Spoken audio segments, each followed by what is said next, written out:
Muy buenas noches, distinguido público. Nuevamente estamos en la estación central. Desgraciadamente, nuestro amigo José Luis Preciado se fue de vacaciones. ¿Cómo ves, Ana Rosa? Muy buenas noches. Bueno, desgraciadamente, ¿para quién? O sea, para nosotros. Por envidia, ¿no? Pues sea, sí, envidia que nos él da. está, creo que en Telchac, ahí curándose ahorita la quemadura solar y está Sí, pasando bueno. unas muy buenas vacaciones. Sí. Pero esta noche nos hace el favor de acompañarnos Ana Rosa Payán Cervera, como siempre. Hola, buenas noches.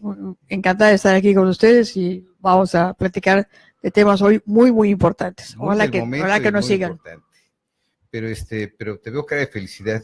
Sí, ¿verdad? ¿Será porque ya me voy? No ganaron los Leones de Yucatán. Bueno, por favor. Es la fan número uno de los Leones de Yucatán. No, la verdad que estaba feliz todo el fin de semana. Cosa rara, me di el tiempo de ver los 3 juegos, no completos, porque pues ahí tiene unas cosas que hacer. Sí, pero me vi los 3 juegos por lo menos en un 70%. Y la verdad es que muy buenos juegos, qué buen picheo. Sí. Muy cerrados los resultados, salvo el de ayer que fue 4-0. No, sí, barrieron completamente. Trayazo. Muy buen picheo. Sí, buen picheo. El segundo fue caballito, pero muy bien.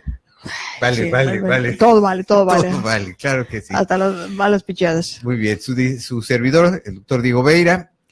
El día de ayer terminó la cuaresma, amiga. Comenzó el 14 de febrero, miércoles de ceniza, un día muy importante. Nos hacen ver lo que somos, que era prácticamente, como dicen, de la nada y volvemos a la nada. Sí. Y ayer termina y comienza el domingo, el primer día de la semana, con algo que es importante, como es la entrada triunfal de Jesucristo en Jerusalén, con el Domingo de Ramos. Y en el Evangelio de ayer también se hizo un resumen sobre la pasión y muerte de nuestro Señor Jesucristo. Y entonces, por tal motivo, hemos invitado esta noche a todo un personaje que nos ha hecho el favor de venir a acompañarnos y ha trabajado mucho, tanto en el síndone, una copia que tenemos aquí en Yucatán, como la imagen de la Virgen de Guadalupe. Es don Fernando. ¿Cómo le va? Muy buenas noches. Buenas noches, Diego. Mucho gusto. Muchísimo gusto. Don Fernando Ojeda.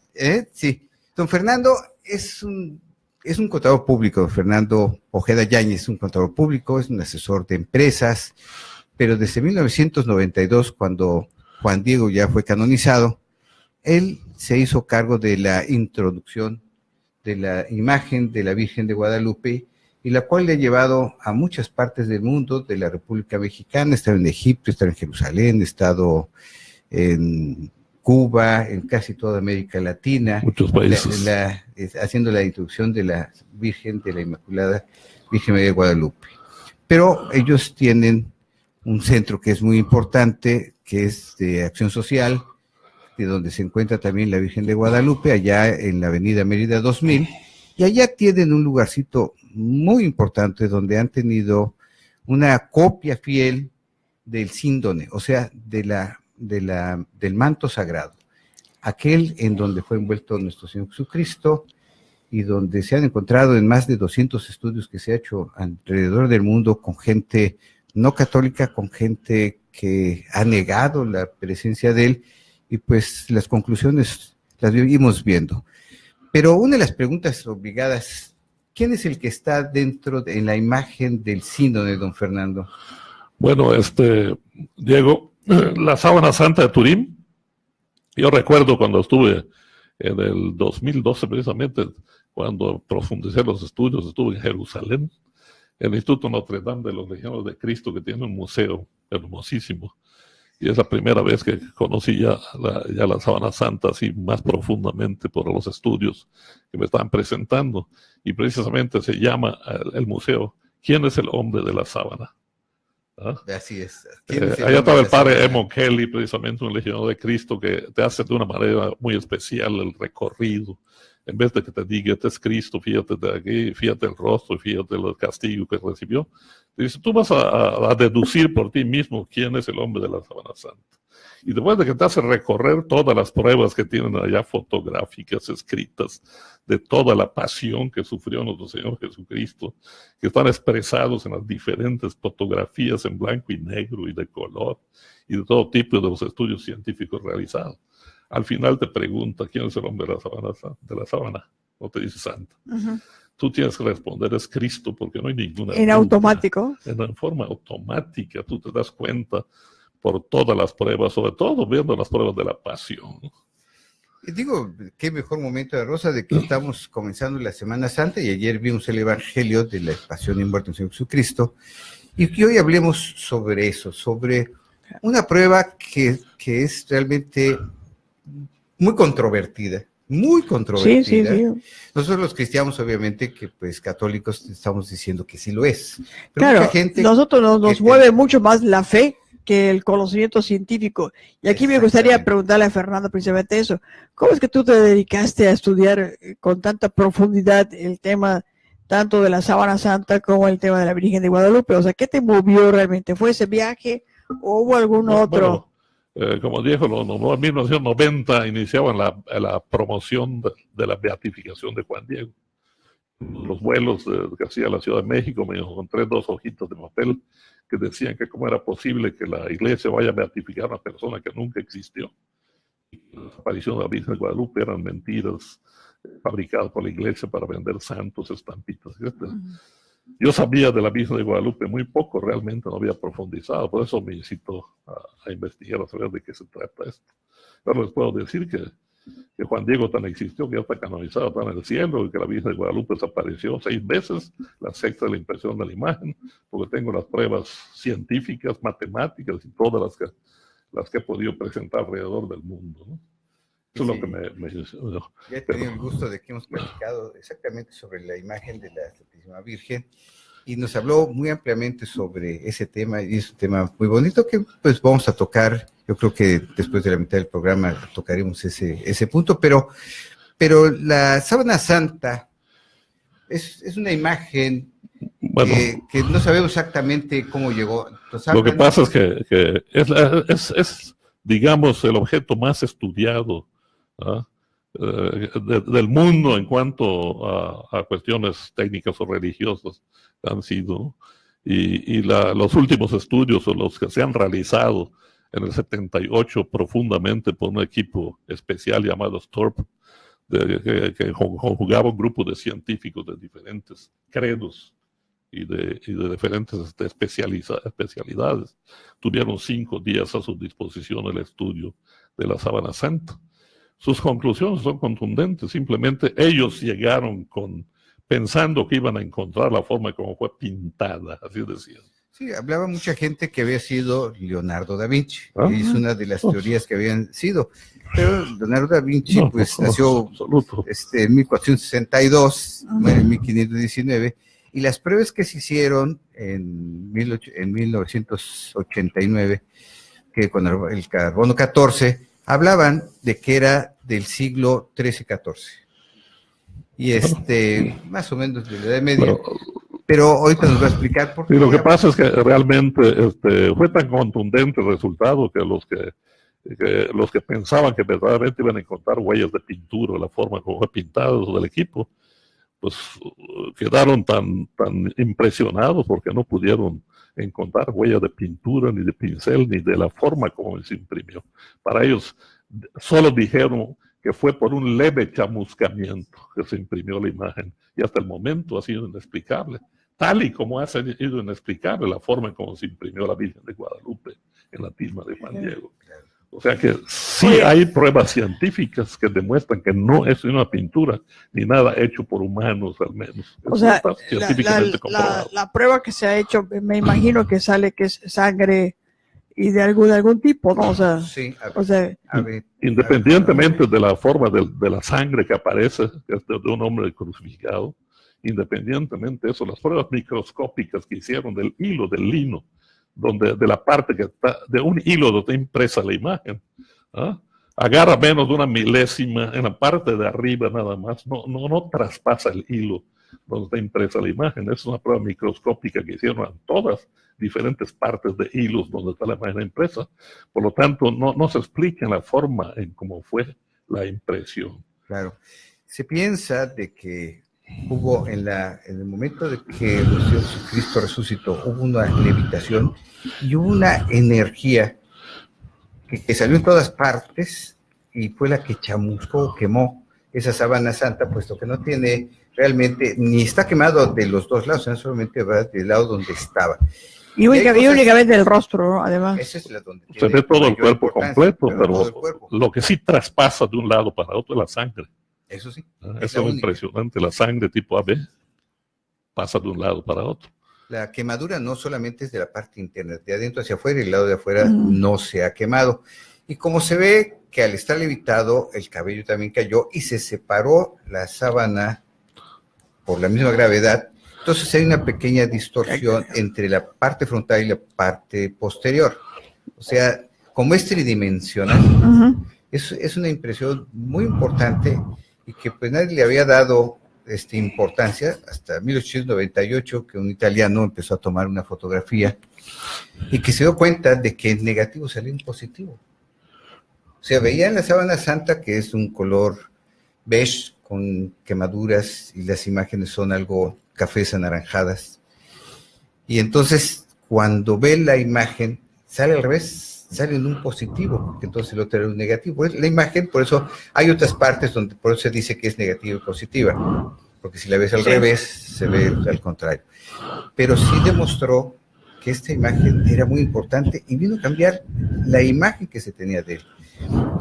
El sínodo ha salido desde Jerusalén y ha recorrido... Bueno, tiene una historia que muy poco se ha podido comprobar. Sin embargo, ya los estudios arqueológicos modernos, por ejemplo, aquí yo te traigo uno. Mira, tú sabes que cuando nació el cristianismo, en la época de Cristo, pues no se permitía a los judíos hacer imágenes porque no, de acuerdo a su propia ley, no podían hacerse imágenes. Bueno, en esa época no había pintura de Cristo. La representaban a Cristo con el pan y con el vino y con el cordero, así lo representaban. Pero ya a partir del siglo III empezaron a aparecer las imágenes cuando Constantino, y aquí ves una precisamente que se encuentra en el Hipogémon Aureli Century de Roma, del siglo III y IV, donde ves el rostro de Cristo. Y es efectivamente el rostro que tiene la sábana santa. Sí.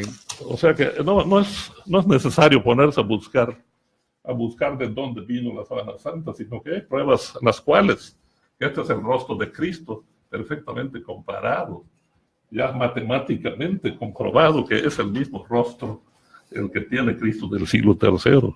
La que tiene la sábana santa. Y así hay muchísimas pruebas. Este otro Cristo del siglo IV que se encuentra en Pundesiana, mira, es el mismo rostro. O sea, ya pruebas arqueológicas demuestran. La prueba contundente de la existencia de una sábana santa viene precisamente alrededor del siglo XII. En la librería, en la Biblioteca Pública de Madrid está el manuscrito, se llama Journals, en donde se ve claramente, aquí está la sábana santa. Y ponen aquí la imagen de Cristo, ya el siglo XII. Habla de Da Vinci, cuando Da Vinci, de acuerdo a datos que yo tengo, nació en abril de 1452. Sí. Entonces, mucho antes. Sí, mucho antes. O sea, las pruebas de que la sábana santa es precisamente la del cuerpo de Cristo son contundentes. La ciencia no puede comprobar los milagros. Sí. Ellos dicen, para que yo pueda decir que es milagro, necesito ver uno y comparar analógicamente de qué forma se hizo para poder hacer la analogía. Una de las piedras angulares del cristianismo fue a través de Constantino y su mamá. Su mamá, ¿no? Que construyó Constantinopla y dejó por eso Roma y se fueron a crear el centro del reino imperial de Roma. Y entonces, a raíz de eso... Entonces empezaron a tratar de llevarse imágenes o la misma sábana para curar algunos milagros, y se dice que se fue hacia Constantinopla, después se fue hacia Italia, hacia Francia, estuvo en varios países de Francia, y por ejemplo, cuando una vez de las que estuvo allá en la iglesia de Chamberlain, en Francia, en 1532 hubo un incendio. Ya estaba cuidada y guardada la imagen en una caja con unos tornillos, clavos de plata. Y con el incendio se fundieron estos clavos y quemaron la Sábana Santa. 1532. Entonces las madres clarisas pues trataron de recuperar y entonces en ese momento estuvieron surciendo la parte que se había quemado. Cuando en 1998 se hizo las pruebas con carbono 14, quedaron que era exactamente de estos siglos, del siglo XV, entre el siglo XIII y XV era la vida de ese carbono 14. Pero entonces se vieron de que era la parte donde las madres clarisas habían resurcido y cocido las sábanas. Permíteme, es donde viene la confusión. Estas quemaduras no tuvieron nada que ver con la prueba de carbono 14. La muestra que tomaron, la tomaron precisamente de la orilla donde no está quemada. Pero precisamente las fotografías que tomaron en 1978 por el equipo de toda la parte de la Sábana Santa muestran esa esquina que tiene una contaminación, ¿no? Que tiene algodón y tiene goma arábica. Alguien le hizo un remiendo, ¿no? como de hilo invisible para perderla, para que quede bien. Y eso fue hecho precisamente en la Edad Media, que cuando 10 años después del equipo Sturm, en el 88, cortan la muestra para hacer la prueba del carbono 14. Sí, y es lo que se lleva. Y se ve precisamente de la fotografía de 10 años antes, se ve que el lugar donde cortaron la muestra está totalmente contaminado. Es más, los mismos, Ray Rogers, que fue uno de los químicos especialistas, se dio cuenta de que estaba contaminada esa parte. Y fueron unos científicos americanos posteriormente, Sue Vernon precisamente, y su marido Marino, que se dieron cuenta de esa fotografía del 78, que estaba contaminada, y pidieron que se haga el análisis de esa parte. Y entonces Ray Rogers precisamente es el que hizo el estudio y se dio cuenta que tenía goma arábica. Y esa goma arábica y esa contaminación de algodón procedían precisamente de la Edad Media. Por eso dio el resultado de la Edad Media. Claro. Sin embargo, los estudios que previamente en el 78 hicieron con el Sturm, ellos ya habían hecho estudios químicos que demostraban que el hilo procedía del siglo I. Pero al ver el estudio de 1900, que sacaron a la luz en 1990, los grandes laboratorios que eran amigos de ellos, importantísimos y prestigiados laboratorios, pues dijeron, guay, ¿qué pasa aquí? Pero cuando ya contundentemente se dieron cuenta de que las muestras que tomaron no eran las correctas, entonces ya reconocieron que eran estos mismos del 78, que eran del siglo I, efectivamente. No dijeron se equivocaron, sino simplemente dijeron las muestras fueron mal tomadas. Porque no se equivocaron, tomaron las muestras equivocadas, que no representan la totalidad de la Sábana Santa. Pero esas cosas no se publican, se menciona nada malo del carbono 14, pero algunos tendenciosamente no publican estos estudios posteriores. Lo que pasa es que siempre ha habido una especie de ataque sistemático a la Iglesia en ese sentido, de no creer en la virginidad de María, no creer que haya resucitado, inclusive obviamente negando algunos la inexistencia y otros pues cualquier tipo de fábula, digamos, ¿no? Pero aquí el tema afortunadamente es que no solo en este caso sino otros más se ha podido probar los milagros de Jesús. La Iglesia es imparcial, no quiere decir que sea o que no sea. Lo que nosotros habíamos hablado anteriormente, nosotros estamos convencidos de que lo es y seguramente que ellos también.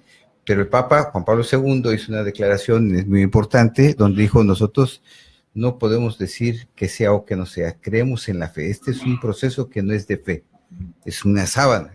Y estamos discutiendo de un tema de una sábana, se quemó, si no se quemó, cómo fue. Y la Iglesia no ha querido meterse. Pero en ella hay cosas importantes, como tú dijiste, Ana Rosa.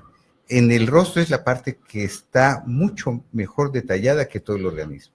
Y entonces con las fotos que se vieron, ha demostrado las lesiones, las huellas del traumatismo que le rompieron la nariz cuando estaba pasando en la noche, cuando estaba por Sí, no, que las 7 visitas. Y todas las heridas de la cabeza, ¿no? Sí, esa parte eso es posteriormente, pero cuando todavía nuestro Señor le dijo a Pilato, no, a uno de los... A Caifás le dijo de que, pues, tú lo has dicho, llegaron, lo golpearon y le fracturaron la nariz. Posteriormente, entonces, fue cuando fue llevado a que tuviera con Pilatos y lo condenó a que lo flagelara. Y aquí en esta sábana presenta, pues, ellos en esa época no podían ser más de 40 azotes. Y entonces, pero cada flagelo tenía 3 puntas que tenían o huesos o piedras. Entonces ahí se ha comprobado en el manto sagrado que tiene 120 cortes. Porque era no solamente golpearlo, sino que se encajaba la piedra y arrancaba un pedazo de carne. Sí, no, la flagelación fue espantosa. Es impresionante ver las fotografías en blanco y negro, o sea, la parte negativa tanto de la parte de la espalda de Cristo que se ve en la sábana santa y la parte del pecho, tanto la parte de los glúteos, la parte de adelante de las piernas como la parte de atrás, como se ven las huellas tremendamente se ve impresionante, que era un diestro, ¿no? Un estaba castigo parado del lado izquierdo, cómo lo empieza a azotar, entonces del lado derecho que lesionó mucho más que del lado izquierdo. Y después de todas estas lesiones, son 120 flagelos, 20 golpes, lo coronaron con una corona de espinas. ¿Cómo era? Así es, tal parece, bueno, precisamente allá en Jerusalén, este museo, tiene una holografía en tercera dimensión. Allá tenían un casco, ¿ah? Demostrando, después el padre Eamon Kelly, después de que tú dices, pues era Cristo, pues mira, era un casco y no una corona, porque las heridas que tiene en la parte de la nuca, en la parte de arriba, se ven con toda claridad en las fotografías, se ven, y al sube uno en una escalera y ve la parte de la cabeza de Cristo en la holografía. Y allá es tomada precisamente de la sábana santa en tercera dimensión, ves las heridas de la cabeza. Eso es lo que demuestra de que no solo fue una corona como la conocemos, sino que fue una especie de casco que le clavaron así. Esa es la réplica que se ve aquí, ¿no? La tenemos acá precisamente, una réplica, la tenemos aquí en el centro guadalupano, tenemos el Museo de la Sábana Santa y tenemos una réplica del casco. Sí, ¿Qué otro tipo de... Sí, la que se ve aquí. ¿Qué otro tipo de reliquias, digamos, guarda este museo? Bueno, exclusivamente, allá tenemos a la Virgen de Guadalupe, que es la que tiene, y a Cristo, todo lo que es la sábana santa. Tenemos cerca de 40 fotografías oficiales del equipo Storp, en negativo y positivo. Tenemos la sábana santa, que mide 4.10 por 1.15, que es la original certificada por el equipo Storp, impresa en los Estados Unidos, una tela especial, que no la cedieron eso del equipo Storp para el centro guadalupano. Tenemos también las fotografías microscópicas y tenemos los archivos de todos los estudios hechos por el equipo Storp, tanto de la sangre como de los golpes, como de la parte arqueológica, la parte médica, todos esos archivos los tenemos. Y entre todas estas pruebas nos hablan de que era un hombre que medía 1.80. Hay unas versiones que dicen 81, 80, que dicen, en promedio 1.80. 1.80, muy bien conformado. Era un hombre alto. Y nos dice que la forma en que estaba peinado era más o menos el tipo de los judíos que vivían en esa época. El tipo de sangre también lo ve que era la mayoría de la sangre de los que vivían en ese entonces. No había ninguna contaminación. Y de ahí, en la Sábana Santa, nos va presentando todas las lesiones que hablan desde la flagelación, como dijimos, cuando viene luego sufriendo y cargando el travesaño de la cruz, sí, y que tiene sobre el hombro derecho. Se ve el hombro izquierdo y derecho, se ven las magulladoras en amplificación de la fotografía con toda claridad, las magulladoras del cargar el madero. Se ven las rodillas lesionadas, golpeadas, se ven los golpes al caer precisamente en la nariz, aparte del golpe que le dieron cuando le pusieron la corona de espinas, los golpes que recibía en el momento que caía de golpe, izquierda, teniendo las manos atadas, pues al caer de bruces es sin ninguna defensa, caía de bruces directamente al suelo. se ven las lesiones de la nariz, se ven las rajaduras en la cara. Y luego nos está demostrando ahí también que los clavos, pues efectivamente no fueron clavados en la palma de la mano, porque no pudiera el tejido sostener el cuerpo humano, sino que fue en el carpo, o sea, en la muñeca de ambos brazos. La verdad, es esa película de Mel Gibson. Yo creo que vi la mitad de la película, porque la otra mitad estaba yo debajo de mi silla, de la impresión que me causó la flagelación, la coronación, la crucifixión. Está tan real, está tan vivencial, que la verdad, o sea, yo no lo pude aguantar. Y no he querido volver a verla, o sea, me gustaría, porque hay unos pasajes muy bonitos, desde luego, de esa película, sobre todo muy apegados a la verdad. Se ve que también se está muy bien documentado, pero de verdad, o sea, cuando pienso que la voy a ver y me acuerdo de esas escenas, digo, no, a ver, ya sufrió él por mí, o sea, no voy a sufrir más. Una de las dudas que se presentaba durante la investigación que hacía el equipo de estudio era precisamente por qué tenía clavadas lo que le llaman el destor, el interior aquí del hueso, destor, en el carpo, prácticamente aquí en la muñeca, y no en la mano, como ha sido la tradición. Sí. Y hicieron experimentos precisamente con cadáveres clavándolos de las manos y no resistían el peso del cuerpo, hasta que se dieron cuenta de que precisamente en ese nervio en el centro, haciendo los clavos, lesión el nervio mediano, entonces las manos no tienen sentimiento ni las podía mover. Y entonces él, pues, sufrió muchísimo, ¿no? Todo lo que habíamos hablado, y sufrió, pues tampoco podía respirar muy bien porque estaba colgado de los nervios. Claro, entonces, con las piernas en un momento dado se ayudaba a respirar, pero se ve que también con el brazo derecho era con el que más jalaba, y hay lesiones en la espalda de cómo cada vez que respiraba tenía que hacer el movimiento jalándose para poder tener una inspiración.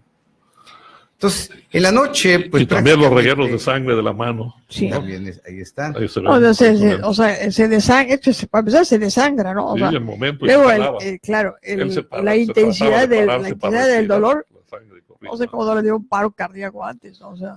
Claro, pudo haber sido, pero nosotros pensamos, y se ha estudiado, que pues en la noche prácticamente no cenó, no tomó nada. Hizo la instauración de la Eucaristía y se despidió de todos y cada uno de los apóstoles, hablándoles su misión de cada uno.